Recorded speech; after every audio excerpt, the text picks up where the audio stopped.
एमथ term is 1/n दे रखा है, nth term is equal to 1/m given है, ठीक है। तो हम लोग को एनथ टर्म फाइंड करना है, मतलब टी एम एमथ टर्म को हम लोग क्या लिख सकते हो, एमथ टर्म अगर लिखा हुआ है तो इट मीन्स इसको शॉर्ट में टी एम लिखोगे।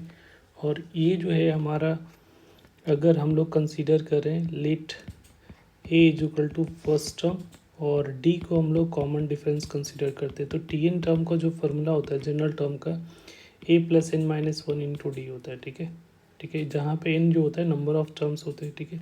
तो अगर टी एम टर्म लिखना हो तो इसके अकॉर्डिंग तो ये क्या हो जाएगा, ए प्लस यहाँ पे एन था तो एन माइनस डी, अगर एम है तो m minus one into d. इसकी वैल्यू कितनी दे रखी थी, तो इसकी वैल्यू जो दे रखा है वो कितना, 1/n, तो 1/n is equal to a plus m minus one into d. This is equation number 1। Similarly nth term जो गिवन है, nth टर्म जिसको हम लोग क्या लिखेंगे, टी एन, तो ये हो जाएगा a plus n minus one into d. तो यहाँ से दिस इक्वेशन, और इसकी वैल्यू क्या दे रखी, 1/m is equal to a plus minus one into d. This is equation number 2। अब इक्वेशन 1 और 2 को सब्ट्रैक्ट कर रहे हैं, तो हम लोग इधर से भी लिख सकते हो, तो m plus one m minus one into d equal to 1/n, और a plus n minus one into d को अपन क्या लिख सकते हैं, 1/m। हम इन दोनों को सब्ट्रैक्ट करोगे तो ये ऐसा कुछ आ रहा है। तो यहाँ देखो डी दोनों में कॉमन है, तो डी कॉमन निकाल लिया, और m माइनस वन में से सब्ट्रैक्ट करेंगे n minus one equal to 1/n minus 1/m। अब यहाँ से क्या करोगे, m minus one minus n, और ये माइनस माइनस क्या कर देगा, प्लस, कॉमन में डी है, एलसीएम लोगे mn, तो इधर m इधर n हो जाएगा, ठीक है, बीच में सब्ट्रैक्शन। तो ये 1 से 1 कैंसिल आउट हो गया, तो m minus n into d is equal to m minus n divided by m n हो जाएगा। अब यहाँ पे देखो ये कैंसिल आउट कर सकते हो, क्योंकि m minus n not equal to zero होगा। जीरो तभी हो सकता है ना जब दोनों टर्म सेम होगा, बट दोनों टर्म डिफरेंट है, तो इसलिए m minus n not equal to zero, क्योंकि m not equal to n है।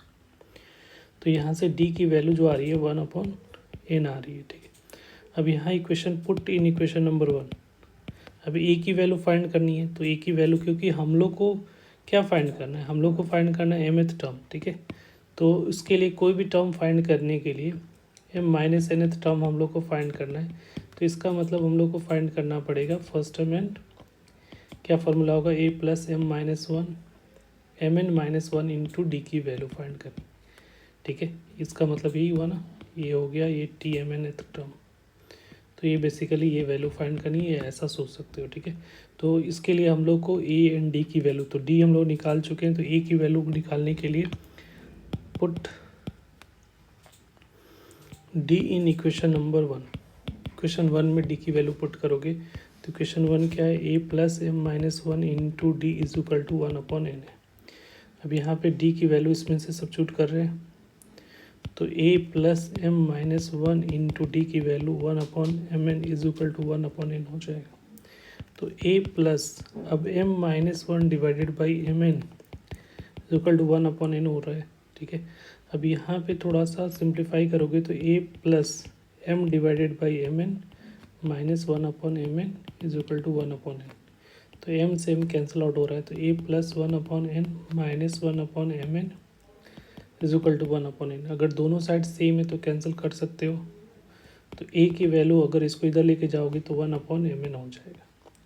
तो a की भी वैल्यू सेम आ रही है, d की भी वैल्यू सेम आ रही है, तो हमारा जो फाइंड करना है t m term m n term वो क्या हो जाएगा, फार्मूला पे डालोगे तो a की जगह पे क्या है, a प्लस क्या है m n minus one into d है, उसको फार्मूला पे सब्स्टिट्यूट किया, तो a की जगह पे 1/mn plus m n minus one into d की भी वैल्यू 1/mn है। तो यहाँ पे दोनों का टर्म सेम है, तो एलसीएम ले सकते हो एम एन, तो ये 1 plus m n minus one हो रहा है, तो इससे ये कैंसिल आउट हो जाएगा। तो यहाँ पे टी एम एथ टर्म जो आ रहा है वो m n divided by m n, तो ये कैंसिल आउट होकर क्या हो जाएगा, 1। तो therefore M N th term जो होगा इस ए पी का क्या हो जाएगा 1। प्रूव्ड। Thank you.